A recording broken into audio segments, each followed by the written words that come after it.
यह है लफड़ापुर और यहाँ पर दो गैंग का राज है। एक गैंग को शाका का पिता जगनू चलाता है जिसका नाम है खूनी पंजा, और दूसरी गैंग जिसे शबनम का पिता बशीरा चलाता है उसका नाम है मौत का मंजर। इन दोनों गैंगों में बहुत दुश्मनी रहती है और रोजाना उनकी गैंग वार होती रहती है, जिससे लफड़ापुर के लोग बहुत परेशान हो जाते हैं। सारे लोग जब इंस्पेक्टर गोरिल्ला से शिकायत करते हैं कि इन गैंगों ने हमारी जिंदगी मुश्किल कर दी है, तो गोरिल्ला सोचता है कि इनके खिलाफ कुछ करना चाहिए। वह सबसे पहले जगनू के पास आता है और उससे कहता है, तुम्हें अब यह दुश्मनी खत्म कर लेनी चाहिए। जगनू भी रोज की गैंग वॉर से तंग आ चुका था, तो वह मान जाता है और गोरिल्ला से कहता है, यह दुश्मनी कैसे खत्म होगी।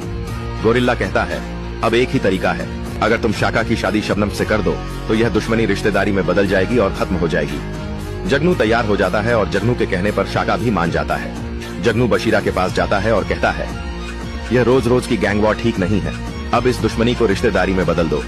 बशीरा, जो कि जगनू की गैंग को पूरी तरह खत्म कर देना चाहता था ताकि अकेला लफड़ापुर पर राज कर सके, जगनू के सामने तो शाका शबनम की शादी के लिए मान जाता है, लेकिन मन ही मन प्लान बनाता है।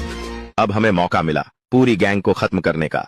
जैसे ही वे रिश्ते की बात के लिए आएंगे, सबको मार डालना है। अगले दिन जब गोरिल्ला जगनू और बशीरा को एक जगह बुलाता है, तो जैसे ही जगनू और शाका वहां पहुंचते हैं, बशीरा के आदमी उन पर हमला कर देते हैं, जिसमें जगनू बुरी तरह घायल हो जाता है। गोरिल्ला बशीरा के लोगों को रोकने की कोशिश करता है। उसी समय शाका जगनू को लेकर अस्पताल पहुंचता है, लेकिन 2 दिन अस्पताल में रहने के बाद डॉक्टर शाका को बताते हैं कि जगनू को कोमा आ गया है। अब सवाल यह है, क्या शाका जगनू का बदला ले पाएगा या नहीं।